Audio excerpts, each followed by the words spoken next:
Dad pointed at me and said, "You've never contributed to this family." Everyone agreed. I smiled and left. 3 weeks later my sister called crying, "Why did the rent stop?" I replied, I thought I wasn't doing anything for this family. Then I cut them off. Later their perfect little world began to collapse. When Dad said it, I could barely contain my anger. "You've never contributed to this family." It wasn't shouted. He just said it like he was stating a fact. Like I'd been freeloading my whole life while he and Mom held the world together. I remember looking around the table waiting for someone, anyone, to say something. But no one did. Mom just kept eating, pretending she didn't hear it. Jenna, my younger sister, stared at her plate. She always hated conflict. The silence hit harder than the words. Because that silence meant they all agreed. I sat there replaying the last few years in my head. When Dad lost his job, I was the one who covered their rent. When Mom's car broke down, I paid for the repairs. When Jenna started college, I sent her money for books and food. Every time something fell apart in that house, I fixed it. Quietly. Consistently. Without ever being asked, because I didn't want them to feel embarrassed. And somehow that made it worse. Because now they acted like it had never happened. My chest felt like it was going to explode. But I didn't say a word. I didn't want to give them the satisfaction of seeing me angry. I just stood up, walked to my old room and packed a small suitcase. I left the house while they were still sitting there. No goodbyes. No explanation. For 3 weeks I didn't call, didn't text. I went back to my apartment, blocked their numbers and focused on work. I thought maybe they'd notice when the rent payment didn't come through. Then 3 weeks later Jenna called from an unknown number. I almost didn't pick up, but something made me answer. She was crying before she even spoke. "Why did the rent stop?" I said, "I thought I wasn't doing anything for this family." There was silence. Then she hung up. That apartment they lived in, it was in my name. I'd been paying $1,500 a month for them. Dad's unemployment had run out and Mom's part-time job barely covered groceries. Without me they didn't stand a chance. For a while I thought maybe they'd figure it out. Get jobs. Downsize. Take responsibility for their own lives. But instead they started unraveling. Mom sent a long text one morning about family misunderstandings and how everyone says things they don't mean when they're under pressure. I didn't reply. A few days later, Dad emailed me directly. Not to apologize. Oh no. He just asked if I could help out with rent until he gets back on his feet. The same man who told me I never contributed to the family was now asking for money like nothing had happened. I didn't even finish reading it. Deleted the message and blocked his address. Then came Jenna again. This time no tears. Just a short message that said, "They're scared." That one made me pause. Not because I felt sorry for them, but because it showed how far things had fallen. They'd built this image of being strong, proud, self-sufficient. And now, without my money holding everything together, their perfect little life was crumbling. The thing that surprised me most wasn't their struggle. It was how calm I felt watching it happen. For the first time in my life, I wasn't trying to fix anything. I just let it all fall apart. But I had no idea how much worse things were going to get. The first real crack came from the direction I least expected, Aunt Lisa. She called late one evening. I almost didn't answer because I assumed it was another guilt trip. But Lisa was different. She'd always been the one who saw things others ignored. She never sugarcoated anything and she had no patience for family drama unless someone was being genuinely wronged. She didn't ask how I was doing. She asked what the hell was going on. "Your mom called me crying. She said you're acting cold and cruel, and that she's scared of what you're going to do next. Are you okay?" I told her everything. I didn't even hold back. 2 years of rent, bills, insurance, groceries, emergency car repairs. Paid without question. The car they used to drive Dad to appointments. The food on their table half the time. Bought with my money. I didn't say any of it to sound proud. I just laid it out like facts. Then I told her exactly what Dad said at dinner. Word for word. Lisa didn't speak for a while. I thought the call had dropped. Then she said quietly, "Barbara, you gave too much for too long. They got used to having you as a safety net. And now that the ground's cracking, they're blaming you instead of facing their own mess." That sentence rang in my ears for days. I kept thinking maybe, just maybe, after the call someone would apologize.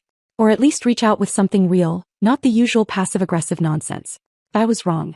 Instead, 5 days later I got a text from Jenna. "They used your car." I blinked at the screen, confused. I hadn't touched that second car in months. It was parked at the house because I didn't need it in the city. I gave Mom a spare key back when Dad couldn't drive and needed to get to physical therapy. But that key wasn't meant to be a free pass. According to Jenna, they had taken a weekend trip upstate to clear their heads. They didn't tell me. They didn't ask. They didn't even leave a note. Just grabbed the car, drove nearly 600 miles, left food wrappers all over the back seat, and brought it back with the gas tank nearly empty. When I saw the photos Jenna sent, I completely snapped. It wasn't just the car, it was the principle. They had crossed every line.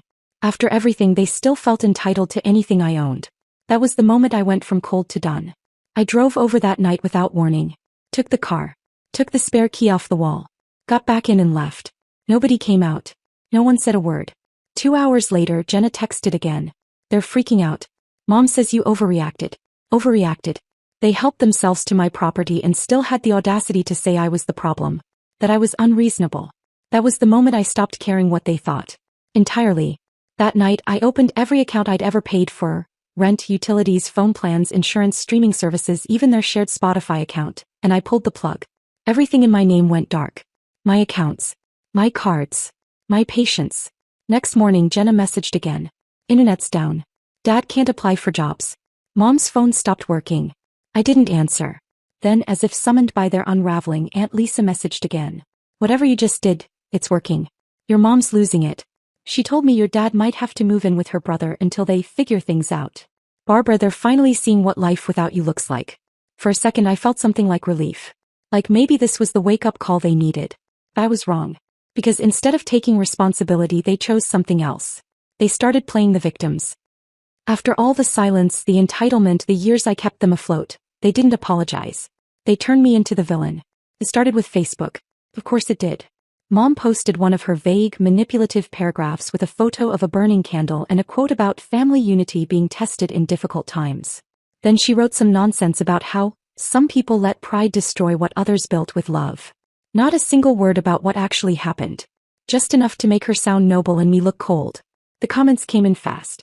Sympathy, pity, passive-aggressive digs. One of her friends commented, "Sometimes the ones you love the most hurt you the deepest." Another wrote, "She'll come back. Kids always do when they realize who really loves them." I couldn't even read more. I closed the app. Then came Dad. He posted a photo of Jenna sitting on the porch. Captioned it, "At least one of my girls still knows what loyalty means." Felt like a punch in the gut. Not just the posts but the way they were so eager to rewrite the story. To get their sympathy fix. Not once did they admit what they'd done or what they'd said to me. No mention of the money. No mention of how I kept their entire life running quietly in the background. They left all that out. Conveniently. But the part that really got to me? People believed them. A few of my aunts and uncles started messaging me directly trying to check in. It was obvious they'd only heard my parents' version. One said I should remember what family means. Another asked if I was having a mental health crisis and told me to stop isolating myself. I didn't answer. But I didn't have to. Because Aunt Lisa did. She wasn't subtle. Under Mom's dramatic post, Lisa commented, "Funny how quickly people forget who paid their rent." Just that. Nothing else. It was brutal and perfect. The comments stopped after that. Not a single like or reply. But Mom didn't stop. Since I wouldn't answer her calls or texts, she started contacting my friends. I found out when Kelly, my friend from college, sent me a screenshot. It was a message from Mom that said, "I'm very worried about Barbara. She's isolating herself and refusing to speak to anyone. If you're close with her, please check on her. We're afraid she's having a breakdown." I stared at the screen for a long time. I wasn't surprised. I was furious. They couldn't control me anymore, so they were painting me as unstable. That same day, Jenna called again. This time she wasn't crying. He sounded tired. She said the landlord gave them a final notice. 2 months behind. No water for 3 days. Mom was too proud to ask anyone for help, and Dad had spent the last week calling old coworkers trying to borrow money. I asked her why Mom was calling my friends instead of calling me to apologize. Jenna didn't answer. He didn't have to. We both knew why. Later that night I got a voice message from Dad. 2 minutes long. He didn't say sorry. He didn't even bring up the dinner. He just said things were tough, and that families should stick together, and this has gone too far. Gone too far. The man who told me I'd never contributed to the family now wanted to pretend it was all just a misunderstanding. That was the last message I ever opened from him. That I called Lisa. I told her everything, what they were doing online, the water being cut off, the car, the rent, the manipulation. I didn't even try to hold it together. For the first time in weeks I let myself say it all. Not filtered, not softened. Lisa listened. Then she said something I'll never forget. "Barbara, you didn't break this family. You just stopped holding it together." And she was right. I'd carried their weight for so long that they didn't know how to walk on their own anymore. The second I stepped away, everything collapsed. And instead of standing up and fixing their mess, they turned to blame me for the cracks in the floor. That's when I stopped second-guessing myself. That's when I decided I was done for good. And the worst part? They hadn't even hit bottom yet. By the time their third month of unpaid rent rolled around, I assumed they'd finally hit rock bottom. I was wrong. They hadn't even gotten close. It was a Friday when I got the call, from a number I didn't recognize.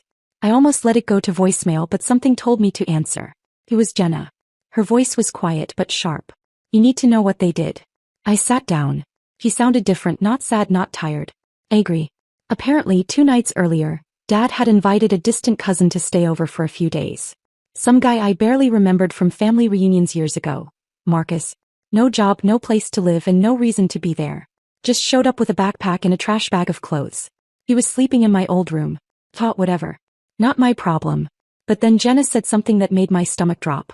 They told him he could use your laptop. I blinked. My what? The laptop I used for work. The one I'd accidentally left in the closet of my old room when I packed in a rush. Was the only expensive thing I hadn't taken with me. I figured it was safe. Hidden. Apparently not. Dad had pulled it out. Gave it to Marcus like it was his to hand over. And Marcus had been using it for 2 days. Logging into random sites. Downloading who knows what. On my device. With my saved info still on it. I told Jenna to take it immediately. She said she already had. Marcus had thrown a fit, but she locked it in her closet and told them it was mine and they had no right.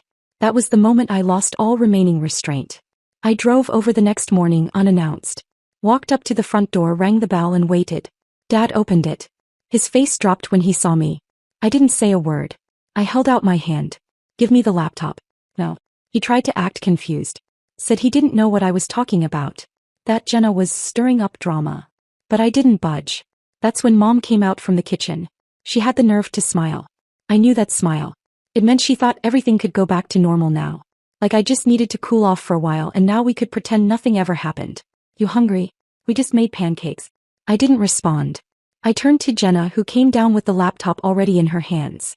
I took it. Turned around. And as I walked out, Dad called after me. So this is it? You're just taking everything and leaving us to rot? I stopped. I turned back, looked him dead in the eye. You said I never contributed. I'm just making sure you finally get what you wanted. I left. Later that night, Jenna texted me that Marcus was gone. Apparently after I took the laptop, he got into a screaming match with Dad about being promised a place to stay and losing his job applications. He punched a hole in the wall before storming out. A day after that, I got a call from the landlord. He'd finally started the eviction process. They had 10 days. What I didn't expect, what caught me completely off guard, was who showed up at my apartment the next week. Not my parents. Not Marcus. It was Mom's sister. Aunt Valerie. The one who hadn't spoken to us in almost 8 years after some falling out with Mom. The family black sheep. Or so I'd been told growing up. She knocked, holding a folder and a reusable grocery bag. We sat in the lobby. She didn't ask to come in. She said she heard what had happened. Everything. Through Lisa. Through Facebook. Through whispers passed around from cousin to cousin. Then she looked me in the eye and said, I cut them off a long time ago. I know exactly what they're like. I just wanted you to know you're not crazy. They always drain the one who tries to help the most. You're not the first. Then she handed me the folder. Inside was a copy of an old loan agreement. A signed document. My parents' names at the bottom. It was from 2007. It showed they borrowed $9,000 from her and never paid it back. They had pretended she abandoned them out of nowhere. But the truth was she walked away after being used too. And I suddenly understood the full pattern. I wasn't the first. I had just lasted longer. As I stood there in the lobby with that folder in my hand, I felt something shift. This wasn't just about revenge anymore. It was about freedom. And I was almost there. Part 5 coming next. By the time the eviction was official, they were already pretending it wasn't happening. Mom was still posting inspirational quotes on Facebook like, closed doors are just redirection. As if losing your apartment for not paying rent was some spiritual lesson and not the natural result of leeching off someone for years. Dad stopped posting altogether, which for him was probably the closest thing to shame he was capable of feeling. I heard through Jenna that they were figuring it out. She didn't say much, just that things were tense and quiet and that she had packed a bag and was staying at a friend's dorm. She texted me a photo of her suitcase sitting on the curb. No emojis.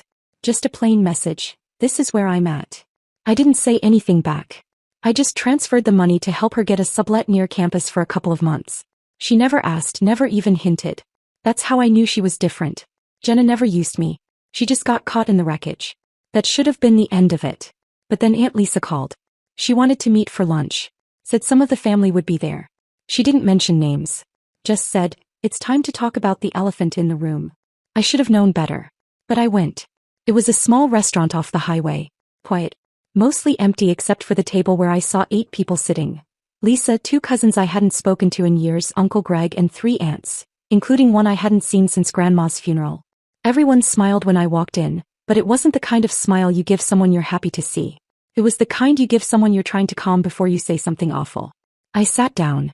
No one touched their menus. It started slow. One cousin said something about how family dynamics are tough.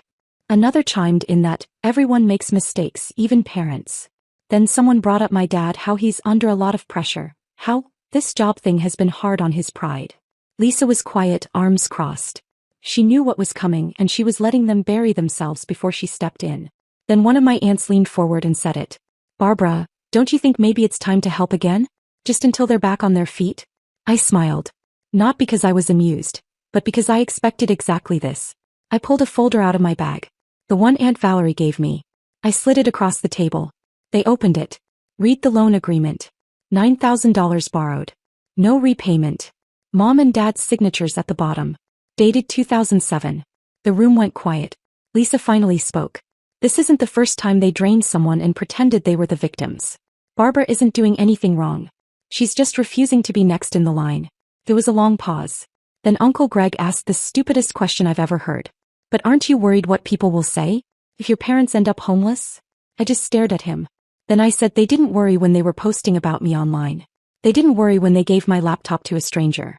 They didn't worry when they let me pay their bills for 2 years and then told me I never contributed. Why should I worry now? No one had an answer. Lunch ended shortly after that. A few people mumbled goodbyes. Most didn't. One of my cousins sent me a weird thumbs up emoji 3 hours later and hasn't spoken to me since. That night I got a final message from Mom. It wasn't an apology. It said, thanks for humiliating us today. You really are colder than I thought. I stared at the screen for a while. Then I replied, keep pushing and I'll send that loan agreement to everyone you've lied to. I'm not scared of you anymore. She didn't write back. By the 10th day they were out of the apartment. The landlord changed the locks and listed the unit again. They were officially gone. According to Lisa, Dad ended up sleeping on a friend's couch. Mom moved in with a cousin she hadn't spoken to in 10 years. Jenna told me they weren't even speaking to each other anymore. Apparently, Dad blamed Mom for pushing me away and Mom blamed Dad for blowing up the dinner. It was over. I didn't feel proud or victorious. I felt quiet. Like a heavy door had finally closed behind me. Jenna was still the only one I kept in touch with. She sent updates sometimes. About school, her roommates, random thoughts. I never asked her to check in. She just did. I kept paying her rent. Every month. Quietly. Because she wasn't like them. But I made her a promise. If they ever tried to come back into my life with that same entitled energy, if they ever tried to guilt, lie, or manipulate their way in again, I'd shut the door for good. No warnings next time. It had been 6 months since the collapse. Not a word from Mom. Not a single message from Dad. No calls, no texts, no vague social media apologies. Just the kind of silence you get when people finally realize they've lost all leverage. At first it felt strange. I kept expecting some new guilt tactic, another relative pulling me aside to say, they're trying. But no. They stayed quiet. Not because they respected my boundaries, but because there was nothing left to take. The support ended with me. Jenna was the only one I kept close. She was working 2 part-time jobs and balancing school like a pro. I quietly kept paying her rent each month, but she never brought it up. Never treated it like something I owed her. Just sent a quiet thank you sometimes, or a photo of the coffee she bought after finals, like she wanted to share the small wins. One afternoon she texted, they're living separately now. Dad's renting a room above some guy's garage. Mom's staying with Aunt Brenda. Still pretending everything's fine. I didn't answer right away. I didn't feel sorry. I didn't feel vindicated. Just done. The house was gone. The money dried up. And still they refused to admit what they'd done. Then, on the morning of my birthday, Jenna texted again. Mom wants to drop something off. Says she won't stay, just wants to leave a card. She says it's not about the past. I felt my chest tighten, but not from emotion, from memory. How many times had I let things slide? How many chances had I given her to own up to what she did? I didn't respond. At noon there was a knock on my apartment door. I didn't open it. I just stood in the hallway listening. After a minute I heard the elevator ding. She was gone. I opened the door to find a plastic bakery bag on the ground. Inside, a store-bought cake, a birthday card, and a note folded twice. The card was basic. One of those dollar store kind with glitter that rubs off on your fingers. She'd signed her name at the bottom. Not Love Mom. Just her name. The note was worse. Read. You've made your point. We all say things we don't mean. Maybe it's time to come back to your senses. This isn't who you are. Not sorry. Not thank you for everything you did. Not even I miss you. Just that same manipulative tone, like this had been a tantrum I was now expected to grow out of. I sat on the floor for a while staring at it. Not angry. Not sad. Just done. I sent one message. The last one I'd ever send her. If you contact me again without a real apology, I'll send every message, photo, receipt, and that loan agreement to every person you've ever lied to. We're not doing this again. I'm not your backup plan. This was your choice. Live with it. Then I blocked her. Phone. Every account she might try.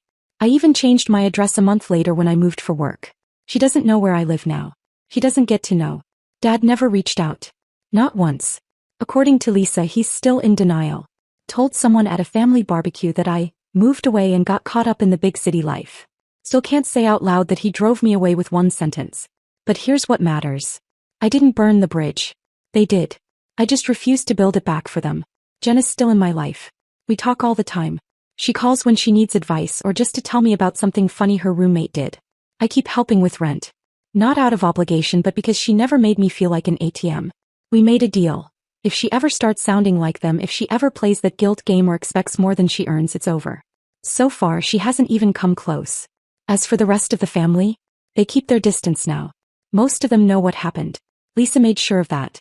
She didn't keep the truth quiet, and she wasn't afraid to say it loud when the time came. In the end, it wasn't revenge that fixed anything. It was boundaries. Hard, non-negotiable boundaries. Lines that don't get redrawn just because someone decides they miss you. My parents learned that too late. And I don't feel sorry. Sometimes kindness ruins people who don't deserve it. And sometimes walking away is the only thing that saves you. I don't hate them. I just don't need them. And I'll never let them forget that. Sometimes I wonder if they sit in their separate corners of the world and still believe I'll come back one day like nothing happened. Like the years I carried them didn't cost me anything. They probably tell themselves a version of the story where I was ungrateful, cold, selfish. That's easier than admitting they pushed away the only person who ever kept them above water. But the truth is, when you show people you'll always be there no matter how they treat you, they stop seeing you as a person. They start seeing you as a resource. And I stopped being available the day they proved they never deserved me.